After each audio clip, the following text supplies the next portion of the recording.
Hi friends, இப்போ பார்த்தீங்கன்னா match number 58 royal challengers பெங்களூருக்கும் பஞ்சாப் கிங்ஸுக்கும் நடக்குது. எங்கே நடக்குதுன்னு பார்த்தீங்கன்னா சென்னை சூப்பர் கிங்ஸ் பஞ்சாபுக்கு நடந்த தர்மசாலா கிரவுண்ட் அதே இதில் தான் நடக்குது. இந்த கிரவுண்டோட வென்யூ ப்ராக்ரஸ், அது மாதிரி விக்கெட்டு இது எப்படி ஃபால்ஸ் ஆகுது அப்படிங்கிறது எல்லாமே லாஸ்ட் மேட்சான சென்னை சூப்பர் கிங்ஸ் மேட்சோடைய வீடியோவில் இருக்கு. அதை நீங்கள் பார்த்தாலே இந்த இந்த மேட்சுக்கு அப்படியே அது செட் ஆயிரும்.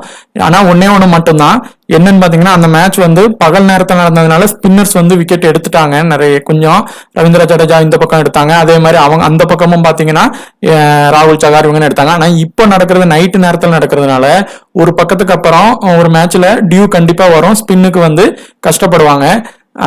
அதனால அதுக்கு தக்கனமான இதை எடுங்க. உங்களுக்கு நம்ம இந்த வீடியோ பிடிச்சிருந்தா கண்டிப்பா சப்ஸ்கிரைப் பண்ணுங்க. இப்ப டைரக்டா டீம் மேக் எப்படி பண்ணலாம் அப்படிங்கறத பார்க்கலாம். ஹை ஃப்ரெண்ட்ஸ், இப்போ பார்த்தீங்கன்னா இந்த மேட்சோட ஆர்சிபி பஞ்சாப் இதில் ஹை பெர்சன்டேஜ் கேப்டன் நம்ம விராட் கோலி இருக்கிறாங்க, விசி சாம் கரன் இருக்கிறாங்க. இந்த மேட்சோட பவர் பிளே ப்ராக்ரஸ் ஃபர்ஸ்ட் எந்த மாதிரி இருக்குது அப்படின்னா, பவர் பிளே ப்ராக்ரஸ் ஃபர்ஸ்ட் இன்னிங்ஸில் ஒரு விக்கெட்டும் ஃபஸ்ட்டு இன்னிங்ஸில் ஒரு விக்கெட்டு விழுறதுக்கும் இல்லை 2 விக்கெட் விழுறதுக்கும் வாய்ப்பு இருக்குது. அதே மாதிரி செகண்ட் பவர் பிளேயோட ரெண்டாவது இன்னிங்ஸோடைய ரெண்டாவது இன்னிங்ஸ் பவர் பிளே எந்த மாதிரி இருக்குன்னா, இப்போ ஒரு டீம் டாமினேட் பண்ணுறாங்க இல்லை அவங்க ஃபஸ்ட் இன்னிங்ஸில் டாமினேட் பண்ணியிருக்கிறாங்க அப்படின்னாலும் மேக்ஸிமம் பார்த்தீங்கன்னா ஒரு விக்கெட் விழுறதுக்கான வாய்ப்பு இருக்குது. செகண்ட் இன்னிங்ஸ்லையும் பார்த்தீங்கன்னா ஒரு விக்கெட் விழ வாய்ப்பு இருக்குது. இல்லை இப்போ ஃபஸ்ட் இன்னிங்ஸில் நல்ல பேட்டிங் பண்ணுறாங்க அப்படின்னா பவர் பிளேயில் விக்கெட் விழாமலும் இருக்க ஒரு வாய்ப்பு இருக்குது. ஸோ மேக்ஸிமம் பார்த்தீங்கன்னா இந்த பவர் பிளேயில் ஃபஸ்ட் இன்னிங்ஸில் ஒரு விக்கெட்டும் செகண்ட் இன்னிங்ஸில் ஒரு விக்கெட்டும் ஆவரேஜாக விழுறதுக்கான வாய்ப்புகள் இருக்குது. இப்போ பார்த்தீங்கன்னா இந்த 2 பேரில் யார் அதிகமாக வர வாய்ப்பு இருக்குது அப்படின்னா, இப்போ ஹை பெர்சன்டேஜ் கேப்டன்ஷிப்பில் இருக்கிற Virat Kohli maybe hit or flop player தான். அவர் ஒன்று பெருசாக அடித்து உள்ளே வருவார், இல்லை ட்ரீம் டீம் வருவார். ஆனால் பார்த்தீங்கன்னா ரன்ஸ் பாயிண்ட்ஸ் பார்த்தீங்கன்னா கம்மியாயிரும். அந்த மாதிரியான கண்டிஷன் கூட வர்றதுக்கான வாய்ப்புகள் இருக்குது. ஏன் அப்படின்னா இவங்களுக்கும் சரி, நம்ம ஃபேஃப் டு பிளேசிஸ்க்கும் சரி, ஹர்ஷல் பட்டேல், ரபாடா, அதே மாதிரி சாம் கரன், இவங்க 3 பேர்கிட்டையும் த்ரெட் இருக்குது. ரபாடா பவர் பிளேலே போட வருவார். இந்த மேட்ச் ரபாடாவோடைய இது அதிகமாகவே இருக்கிற மாதிரியான இது இருக்குது.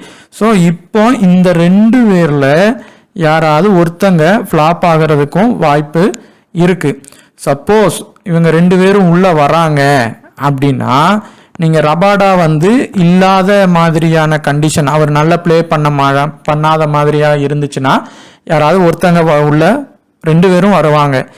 சேஸின்ல வேணால் 2 பேரையும் ட்ரை பண்ணுங்கள், இல்லைனா இதிலிருந்து ஒருத்தரை நீங்கள் ட்ரை பண்ணுங்கள். விராட் கோலிக்கு ஒரு இதில் சிவிசி கொடுங்க. நான் இப்போவே சிவிசியோட ஆப்ஷனும் இதிலேயே சொல்லிடுறேன். ஃபேஃப் டு பிளேசிஸுக்கு அவர் இந்த பொதுவாக சேஸின்ல நல்லா பண்ணியிருக்கிறாரு. ஆனால் இந்த கிரவுண்டை பொறுத்தவரை அவர் பார்த்தீங்கன்னா ஃபஸ்ட்டு இன்னிங்ஸ் கொஞ்சம் நல்லாவே பண்ணியிருக்கிறாரு. இவங்க டீமோடைய ஹெட் டு ஹெட்டில் ஃபஸ்ட் இன்னிங்ஸ் பார்த்தீங்கன்னா நல்லா பண்ணியிருக்கிறாரு. ஸோ இவரை நீங்கள் ரொட்டேஷன் பண்ணி எடுத்து பாருங்கள். இப்போ சாம் கரன் ஹை பெர்சன்டேஜ் விசியில் இருக்கிறாங்க. சாம் கரன் இந்த மேட்ச்சில் எப்படி உள்ளே வருவாங்கன்னா, ஃபஸ்ட்டு பவுலிங் போட்டு பேட் பண்ணுறாரு, செகண்ட் பேட் பண்ணுறாருன்னா கண்டிப்பாக ஃபஸ்ட் பவுலிங்கில் ஒரு 2 விக்கெட்டும், பேட்டின் அந்த மாதிரி இதில் ஒரு 30 ரன்னுக்கிட்ட அடித்து உங்களுக்கு பாயிண்ட்ஸ் வரும். ஏது ஃபஸ்ட்டு பேட்டின் பிடிச்சி பவுலிங் போடுறாரு அப்படின்னா கண்டிப்பாக இவரோட பாயிண்ட் லெவல் குறைஞ்சிரும். ஸோ ஹர்ஷல் பட்டேல் ஃபர்ஸ்ட் இன்னிங்ஸுக்கு ஒரு சேஃபான பிக்கு, டெத் ஓவர் நல்லா போட இந்த பிச்சு கண்டிஷன் நல்ல வாய்ப்பு இருக்குது. ஸோ இவரை ஃபர்ஸ்ட் இன்னிங்ஸில் சிவிசி கொடுத்து நீங்கள் ட்ரை பண்ணி பார்க்கலாம். இந்த இதில் பார்த்தீங்கன்னா இப்போ இந்த 2 பேரில் இருந்து நீங்கள் தினேஷ் கார்த்திக் பேர்ஸ்டோவில் இருந்து ஒருத்தங்களை எடுங்க. இப்போ பேர்ஸ்டோவை நீங்கள் செகண்ட் இன்னிங்ஸ் ட்ரை பண்ணி பாருங்கள். இவருக்கு த்ரெட்டு இருக்குது. யார்கிட்டன்னு பார்த்தீங்கன்னா சிராஜ், மேக்ஸ்வெல் அந்த மாதிரி த்ரெட்டு இருக்குது. ஸோ இவரை செகண்ட் இன்னிங்ஸ் ட்ரை பண்ணி பாருங்கள். இப்போ தவான் உள்ளே வராருன்னா கண்டிப்பாக மஸ்ட் பிக்கில் வருவார், ஓப்பனிங் பண்ணுவார். எப்படியும் பார்த்தீங்கன்னா இவர் ட்ரீம் டீம் உறுதியாக வருவார். சிவிசி அளவுக்கு வருவாரா அப்படிங்கிறது ஒரு சில டவுட்டு ஒரு மேட்சுக்கு ட்ரை பண்ணி பாருங்கள். அப்படி இவர் சிவிசி பண்ணுற அளவுக்கு பெர்ஃபார்மன்ஸ் பண்ணி கொடுக்குறாருன்னா ஃபர்ஸ்ட் இன்னிங்ஸ் ட்ரை பண்ணி பாருங்கள். சிவிசி அளவுக்கு பெர்ஃபார்மன்ஸ் வந்து பண்ணுவார். தினேஷ் கார்த்திக் வந்து ஆர்சிபி வந்து லாஸ் ஆகிற மாதிரி மேட்ச் நீங்கள் இது பண்ணீங்கனாலோ இல்லை டாப் ஆர்டர் அவுட் ஆகிட்டாங்கன்னா அவுட் ஆயிடுவாங்கிற மாதிரி டீம் கிரியேட் பண்ணால் மட்டும் தினேஷ் கார்த்திக் எடுங்க. இல்லைனா தினேஷ் கார்த்திக்கை நீங்கள் விட்டுறலாம். இந்த கேட்டகரியில் இருந்து ஏசிங் ரபாடாவில் ஒருத்தங்களை நீங்கள் எடுக்கலாம். இதில் ரபாடாவோட பிக்கு லோவில் இருக்குது. ஸோ இவரை நீங்கள் ஃபஸ்ட்டு ட்ரை பண்ணிடுங்க. ஏசிங் வந்து ஃபஸ்ட்டு இன்னிங்ஸ் பவுலிங் போடுறாரு அப்படின்னா ஒரு 2 விக்கெட் எடுக்க ஒரு வாய்ப்பு இருக்குது. ஆனால் ஏசிங்கோடைய பெர்ஃபார்மன்ஸ் வந்து கொஞ்சம் லோவாக இருக்குது. இதில் யார் லோ பெர்சன்டேஜில் இருக்கா யார் ஹை பெர்சன்டேஜில் இருக்காங்கன்னு பார்த்துட்டு லோ பெர்சன்டேஜ் இருக்கவங்களுக்கு ஃபஸ்ட்டு ப்ரிஃபரன்ஸ் கொடுங்க. வில் ஜாக்ஸ் வந்து கொஞ்சம் அந்த leg spinner left hand spinner கிட்ட வீக்காக இருக்கார். ஸோ இந்த ராகுல் சகார், அதே மாதிரி ஹர்ப்ரீத் பிராரு, அதே மாதிரி பார்த்தீங்கன்னா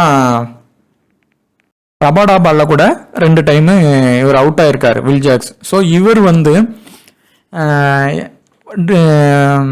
செகண்ட் இன்னிங்ஸில் ஒரு வேளை சேஸின் பண்ணும்போது அடித்தா ட்ரை பண்ணி பாருங்கள்.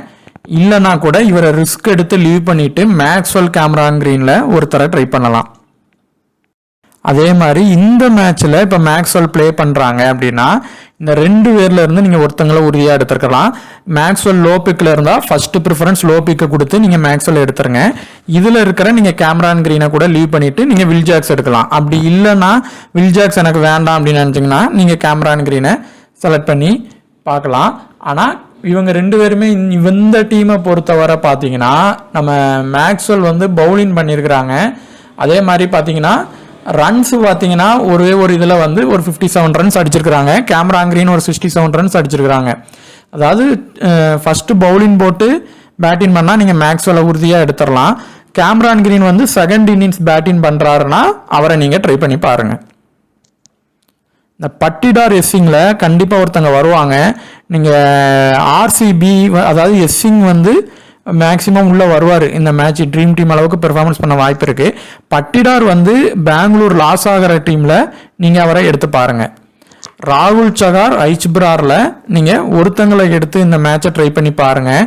ஸோ இந்த இதில் இருந்து பார்த்தீங்கன்னா மேக்ஸிமம் இந்த 6 பேரில் 3 பேர் எடுத்தாலே 3 to 3 + 1 4 பேர் எடுக்கலாம். அது அந்த இன்னிங்ஸ் வைஸாக எடுக்கணும்.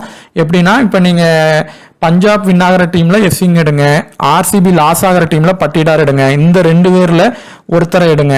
அதே மாதிரி சிராஜில் சகாரில் ஒருத்தங்களை எடுங்க. சிராஜை வந்து ஃபர்ஸ்ட் பவுலிங்க்கு ட்ரை பண்ணுங்க. ஸோ அந்த இன்னிங்ஸ் வைஸ் எடுத்தீங்கன்னா உங்களுக்கு பிளேயர்ஸ் கிடைப்பாங்க. இப்போவே சிவிசி ஆப்ஷன் சொல்லிடுறேன். மேக்ஸ்வெலுக்கு ஒரு சிவிசி கொடுத்து பாருங்கள். எஸ்ஸிங்குக்கு ஒரு விசி கொடுத்து பாருங்கள். ராகுல் சகாருக்கு வேணால் ஒரே ஒரு இதில் சிவிசி ட்ரை பண்ணி பாருங்கள். இது கொஞ்சம் இது வந்து கொஞ்சம் உங்களுக்கு ஸ்மாலாக தெரிஞ்சிச்சுன்னா ஃபுல் ஸ்க்ரீன் வச்சு பார்த்துக்கோங்க. இந்த 2 பேரில் இருந்து ஒருத்தங்க ட்ரீம் டீம் வருவாங்க உறுதியாக. இதில் பி சிங் வருவாரா இல்லை ரூசோ வருவாங்களா அப்படின்னு பார்த்தீங்கன்னா ரூசோவுடைய பெரிய அளவான த்ரெட்டு, அதாவது பிளேயர் இடையே அவர் யாருக்கு வந்து அவுட் ஆகிறதுக்கான வாய்ப்புகள் இருக்குது பார்த்தீங்கன்னா கொஞ்சம் ஸ்பின்னர்ஸ் கிட்ட அவர் வந்து அவுட் ஆக ஒரு வாய்ப்பு இருக்குது. யாருன்னா நம்ம அந்த மேக்ஸ்வெல், கரண் சர்மா இந்த மாதிரி ஆள்கிட்ட அவுட் ஆக வாய்ப்பு இருக்குது. அதே மாதிரி இவர் வந்து மேக்ஸ்வெல் பாலில் ஒரு டைம் அவுட் ஆயிருக்காரு. ஆனால் இந்த 2 பேரில் யாரை எடுக்கலாம் அப்படின்னு பார்த்தீங்கன்னா இப்போ இந்த மேட்சை பொறுத்தவரை பி சிங்கே ஒரு பெட்டர் சாய்ஸ் தான்.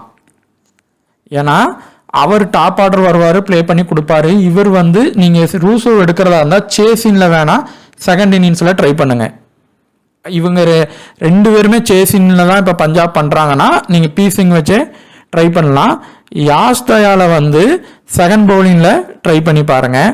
அதே மாதிரி விஜயகுமார் வந்து மஸ்ட் பிக்கில் வருவார் இந்த மேட்சை பொறுத்தவரை. அதே மாதிரி ஐச்பிராரும் ஒரு 2 விக்கெட் எடுக்க வாய்ப்பு இருக்குது. ஸோ இந்த 2 பேருமே இந்த இதில் இருந்து வர வாய்ப்பு இருக்குது. கரண் சர்மாவை நீங்கள் செகண்ட் இன்னிங்ஸ் பவுலிங் போட்டால் மட்டும் எடுங்க, இல்லைனா எடுக்க வேண்டாம். ஏ சர்மா இல்லைனா எஸ்ஸிங்கில் ஒருத்தங்களை எடுத்தால் போதும். இவர் ஒரு வேளை பஞ்சாப் கண்டிப்பாக லாஸ் ஆகும், டாப் ஆர்டர் எல்லாருமே நிறைய ஃபெயிலியர் ஆனால் இவர் பண்ணுவார். ஸோ இந்த இதில் இருந்து மேக்ஸிமம் 2 பேர், இதில் 2 பேர். இப்போ இதில் யார் சிவிசி வர ஆப்ஷன் இருக்குன்னா, இவர் ஹிட் பண்ணி நல்லா ப்ளே பண்ணார்னா வர ஒரு வாய்ப்பு இருக்குது. ஆனால் இவர் பார்த்தீங்கன்னா லெஃப்ட் ஹேண்டர் பவுலர் கிட்ட கொஞ்சம் வீக்காக இருப்பார். அதே மாதிரி ஸ்பின்னர்ஸ் கிட்ட சில டைம் அவுட் ஆகிறதுக்கும் வாய்ப்பு இருக்குது அந்த பீஸிங்கு. இப்போ இதில் இவருக்கு சிவிசி வர ஒரு சின்ன வாய்ப்பு இருக்குது. அதே மாதிரி இந்த வைஷக் விஜயகுமாருக்கும் ஒரு சியிலேருந்து விசி வர ஒரு வாய்ப்பு இருக்குது.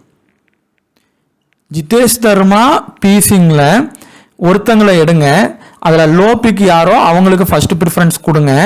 இப்போ ஜிதேஷ் சர்மா வந்து நீங்கள் எப்படி எடுக்கணும்னா, பஞ்சாப் லாஸ் ஆகிற மாதிரி கண்டிஷனில் டீம் எடுக்கும் போது எடுங்க. பஞ்சாப் வின் ஆகிற மாதிரி கண்டிஷனில் பீசிங் எடுக்குங்க. அதே தான் லாஸ்ட் மேட்ச் வந்து பார்த்தீங்கன்னா கம்ப்ளீட்டாக எஸ்ஆர்ஹெச் டாமினேட் பண்ணிட்டாங்க. விக்கெட் கீப்பரில் 4 பேர்கிட்ட வந்துட்டாங்க. அப்படி வந்தாலே ப்ரிடிக்ஷன் எல்லாமே கொஞ்சம் சேஞ்ச் ஆகும். அந்த மாதிரின்னு நம்ம ஏற்கனவே வீடியோவில் சொல்லியிருந்தோம். ஸோ அந்த மாதிரி இருந்தாலே இன்வெஸ்ட் லெஸ் பண்ணுங்க. ஸோ இந்த மேட்ச்சில் இப்போ வரைக்கும் பேர்ஸ்டோ இருக்கிறாங்க, பீசிங் இருக்கிறாங்க, ஜிதேஷ் சர்மா இருக்கிறாங்க, தினேஷ் கார்த்திக் இருக்காங்க. இந்த மேட்சும் இப்போ வரைக்கும் விக்கெட் கீப்பர் செக்ஷனில் 4 பேர் இருக்கிறாங்க. ஸோ இந்த மேட்சோடைய ப்ரெடிக்ஷன் எந்த மாதிரினாலும் மாறலாம். பஞ்சாப் கூட இந்த மேட்ச் வின் ஆக வாய்ப்பு இருக்குது.